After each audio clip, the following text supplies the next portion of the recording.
one of them. So congratulations on that, man. That's awesome. I'm really happy to hear that you came out of it a winner. That is great. Well, enough on that. Let's talk a little Preakness action, shall we? Are you going to Pimlico this year? No, I am not going. I'm going to enjoy this race from my house and flip back and forth between the golf and the race, and not have to worry about crowds and cell phone receptions and charging my phone and lines and potential weather, which I think the weather's going to be okay. But it's going to feel good to sit on my couch and be able to eat, drink, get up, and do whatever I want whenever I want. Fantastic, man. Sometimes those are the best weekends, aren't they? You have everything at a push of a button anyway. So, you're just at the crazy derby. It was raining, and now you're just going to relax. I love it. So great way to look at it. So what's the weather looking like so far for this event? From what it looks like it's supposed to be okay. I know we've had a lot of rain in the Northeast lately, but from what I gather, it's supposed to be a nice spring day with no rain in the forecast. Again, that could change because a week out or a few days out for the Derby, it was on Sunday or Monday. It was like, oh, it's going to be great, and then the next day you look and expect a storm of biblical proportions, and it never really materialized that way, other than. Like, it was supposed to be like a complete washout Derby day weather-wise, and it wasn't too bad until literally about an hour and a half before the race. It just completely opened up. So hopefully the weather forecast will stay true, and we'll have a nice fast track with sunny skies and good trips for all. Well, let's not jinx anything then. So how is the field in this? How good is this field of horses? I think there's about 13 of them, correct? Yeah, there are 13 horses in here, and they only have 4 Derby holdovers. So it's not. Look, I'm not going to try and put lipstick on a pig and make it look like it's something better than it's not. But it's a really balanced field. Improbable is a very deserving favorite in the race, and at the same time, saying that he's a deserving favorite, I certainly don't think he has to win by any means. War Will, obviously, the second choice in the race. The best story NBC could have had would have been going down to the winner's circle and talking to Mark Casse after winning his first Triple Crown race and everything that happened in the Derby with War Will. Mm-hmm. And now he gets stuck down on the inside again, which it isn't the depth sentence that it was in the Derby, but he's going to have a hard time in there with all the other speed horses now on his outside. That it's not going to give him the best trip possible. But look, if Improbable is a horse that you can certainly look at and say, hey, as a 3-year-old, he hasn't won. As the races have gotten longer, and maybe his breeding has shown he doesn't quite want to go this far. And if that's the case, it certainly opens the race up for some live long shots. I will say this: Baffert has had 10 horses run in the Preakness that ran in the Derby but did not win. Only 2 of those 10 went on to win the Preakness. They were beaten Derby favorites Point Given and Looking at Lucky, and who was your beaten Derby favorite a couple of weeks ago, Improbable. So we'll see if that little bit of a trend with Baffert sending a horse in the Preakness didn't win the Derby. We'll see if that happens to continue with his run of beaten favorites there. That's a fantastic trend, Chris. Always can count on you for those. For people that follow you on Twitter, they know that best. That's awesome. So going into what you're saying, post positions, how important are they in this race? Probably less than the Kentucky Derby, but yet, like you said about War Will, how important are they? Yeah, they're not the complete end all like those inside posts are on Derby Day with 19 horses, 20 horses, or post 14, who you're basically getting slammed into from the angle of the auxiliary gate. But War Will did draw poorly there, and it took a free course like American Pharaoh to win from post 1 a couple of years ago. So he's going to be up against it there. But I don't think it really matters for a lot of the. I will say I think in a normal way of handicapping a normal everyday race, 2 horses that I do think drew well, even though they're all on the outside, are another twist of fate in win-win-win, because I do think there's so much speed to the inside. When you look at War Will, you look at Warriors Charge, you look at Market King, you look at Always Mining, you got Bodie Express as well. You got a bunch of horses there that are going to be looking for early position, and I think those horses from the outside are going to be able to fall in a little bit easier than they typically might have from an outside post. And you got a good run to the turn. So I don't necessarily think they're going to be hung super wide around that turn. So I think another Twist of Fate and Win-Win-Win are two horses that, despite being on the outside, I'm not concerned with that at all.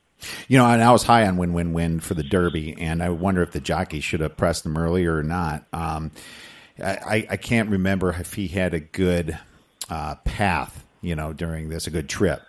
So yeah, he kind of just went around the track in the Derby, which look, you had in the past, you've had numerous instances of horses, whether it was Louis Couture's or Snow Chief or Hansel, of a horse that wound up finishing 10th or worse in the Derby and wound up going off with some pretty juicy odds in the Preakness and winning. Mm-hmm. And Mike Trombetta is a trainer who does the majority of his training on the Mid-Atlantic circuit. So he's going to feel right at home at Pimlico. And this is, look, he shares the highest Beyer speed figure rating in the field with the probable. The 99 figure is tops in the field. Mm. So one is your 5-2 morning line favorite. The other one's 15-1. Now, granted, Win-Win-Wins came at 7 furlongs. This is a mile and 3/16. But Win-Win-Win is a horse that was a beaten favorite in Tampa Bay to Tacitus, and going around. And he looked awful light off. He had a little bit of an excuse, and then he ran second to Vacoma in the Bluegrass, and had to come to a complete stop, and had a good bit of momentum going. So I think the mile on 3/16 is within his scope, and he could be a little forgotten about on the board, just because I do think there are a bunch of horses in here, like Always Mining or Bourbon War or Owendale, who I kind of like, that are going to take a good bit of money and maybe create some overlays elsewhere. Yeah, and you wonder if there's going to be a lot of money fading, or will, because of all those people that had maximum security tickets. War will. Yeah, I thought about using him, and then when he drew where he was, I had to move him down a notch. From there, I don't think he can win. I really thought there was a legitimate chance. If he drew outside, he could sit and not be committed to the front. But where he is now, he's 4-1 on the morning line. He won't take much money, is my guess. Yeah, and plus he came out of the 2-hole during the Derby, I think, because of the horses that couldn't make it, right? Yeah, scratch. Omaha Beach scratches, so that was a little bit better for him. Interesting. No, good to know. And so I guess the next question would be, who got the best post positions in this race? I mean, Improbable again drew perfectly, and he really had a good draw in the Derby. But then again, it looked like he was covered up and never really could find a pocket to get out. So he was a little bit up against it there. But he drew well here, and he shouldn't have as much traffic problem. Owendale, it's interesting. I mentioned Owendale, and while his post position I think is good just outside of Improbable, because he's a horse that's going to be coming from off the pace as well, Owendale and Warriors Charge, the other Brad Cox horse, I'm kind of treating those two horses as an uncoupled entry. They're both trained by Brad Cox, but they have different owners. Warriors Charge was supplemented to the race for $150,000. And I'm almost wondering if this horse was kind of encouraged to enter by Brad Cox to maybe set it up for Owendale, where there's kind of an agreement, hey, if Owendale wins, he'll be taken care of. Hey, the horse is good, he's informed, he can go on, he could be good, he could wire the field, but if he doesn't, don't worry about it kind of deal, because Owendale's going to want a quick pace up front, and with Warriors Charge in there now, he's guaranteed to get it. So I think the post position for Owendale, along with the uncoupled entry mate trained by Brad Cox at Warriors Charge, I think that puts him in a really good spot as well. So he was going to try to keep the pace high and the fractions high. Yeah, exactly. For Owendale to close. Correct. Correct. Well, I mean, you got a speed horse and Always Mining in the race. You've got a speed horse and Bodie Express in the race. You've got a speed horse, probably likely in Warrville. You got a speed horse in Market King. And in case any of those decided maybe not to go to the front or soften up the pace a little bit, Warriors Charge is in there. And with him, he knows no other way but front end. He's going. So there will be a quick pace in there, and we'll see if Owendale is good enough to pull an upset. Look, but Brad Cox is a trainer who his horses have a tendency to run very, very well at big prices in big races.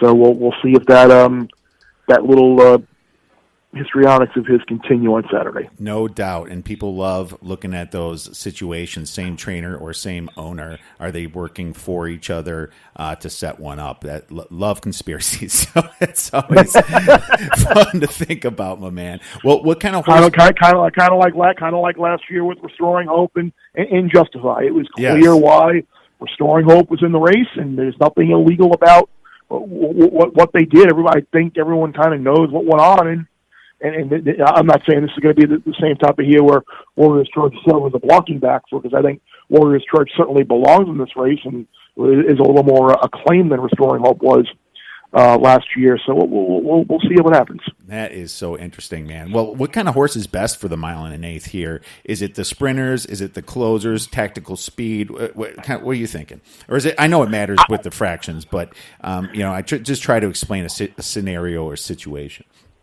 I see the Preakness as more of a stalkers kind of race, and a little bit maybe more of a closer. I think Oxbow had a good trip a couple of years ago to win the race, but we hit on it with the Derby with the Derby point system. You get so much the lack of cheap speed in the Derby now, with these sprinters trying to stretch out that are going to tire. They're not in the Derby anymore, and a lot of those horses will hold out and they'll run in the Preakness.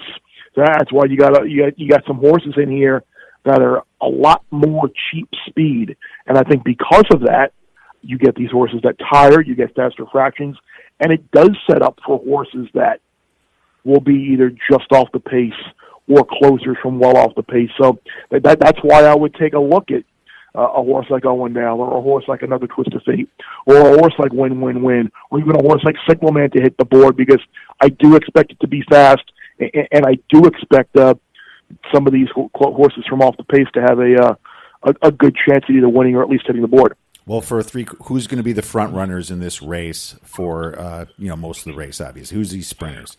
You'll get Warren will be up there. I don't know if he'll be first, but he'll just because of where he is, he'll be there. Warriors Charge will be on the lead. Market King will be on the lead. Always Mining will absolutely be on the lead. Bodie Express will be in the early mix as well. So you've got 4 or 5 horses that I think are going to be right on or at the lead. That's going to provide a pretty good pace for some of these horses to run into. Okay, so looking at these horses for the whole field, what are your thoughts? Do you have a personal favorite you think is going to win this? Yeah, I'm leaning right now toward putting Another Twist of Fate on top. He's a horse that is run well on synthetic. He's a horse that's run well at Golden Gate. He's run well at Sunland. He's run well at Keeneland. So I like the fact he's run well over a variety of different tracks, and he's shown that he can win on the front end on poly track, but he's shown that he can close in stalk in dirt routes in graded stakes races. I think where he drew outside is a good spot. I know he's 6-1 on the morning line. I'm pretty certain that I'm going to get at least 6-1 on him come race day, because I'm not sure, coming off of a second in Sunland and a second place in the Lexington where he was a beaten favorite, how much money he's really going to take.